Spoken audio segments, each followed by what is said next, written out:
Dans cette vidéo, nous allons voir comment il est possible de créer une activité dans laquelle les élèves peuvent venir annoter une image. Tout d'abord, je vais commencer avec une page vierge. Et première action que je vais réaliser, je vais insérer une image. Donc, je vais aller dans Insertion, Images et je peux faire Recherche sur le web. Je peux également, pour faire cette opération-là, cliquer sur l'icône Insérer une image et faire une recherche sur le web. Et à ce moment-là, je vais venir indiquer Nuit étoilée de Van Gogh parce que c'est ce que je veux mettre comme image. Je choisis, je peux aller voir toutes les images qui me sont offertes. Je choisis l'image que je veux ajouter à ma diapositive, puis je vais cliquer sur Insérer. Alors, on voit que l'image ne prend pas tout l'espace qui est dans la diapositive. Donc, je pourrais au moins, dans un premier temps, l'étirer. Je pourrais venir la centrer. Et je pourrais me dire, ben, je ne vais pas plus loin dans les technicalités, je laisse ça comme ça. Ça peut être un choix pour lequel vous optez. Il faut seulement savoir que les élèves pourraient déplacer l'image. Donc, on ira voir une deuxième façon qui nous permettra de fixer l'image en arrière-plan.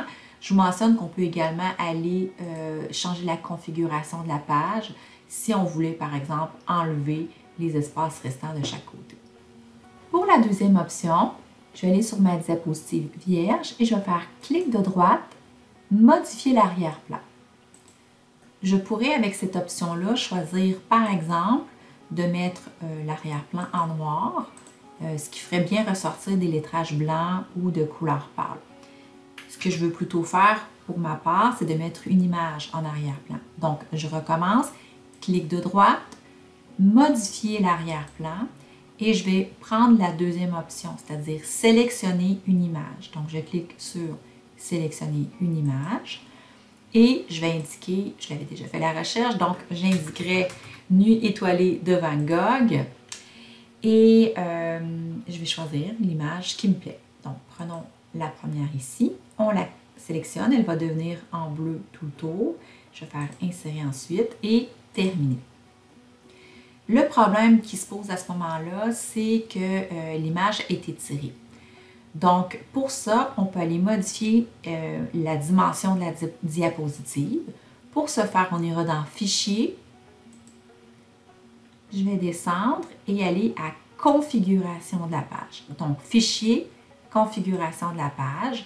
Et je vais cliquer ici sur le petit menu déroulant. Il y a quelques options par défaut. Vous pouvez prendre la chance d'essayer, par exemple, avec le mode standard 4x3. Donc, c'est ce que je vais essayer et je vais faire Appliquer. C'est bien, l'image est du format que je voulais, donc je m'arrêterai là. Par contre, si ce n'est pas votre cas, on peut reprendre l'opération Fichier, Configuration de la page et vous pourriez cette fois-là sélectionner Personnaliser. Donc, entre autres, les mesures peuvent être données en pouces ou en centimètres, puis vous pourriez venir changer les dimensions de l'image. Faire bien attention, pas de virgule dans ce cas-ci, ce sont des points que vous devez indiquer. Donc, je ferai appliquer, mais pour ma part, je vais garder l'image comme elle est.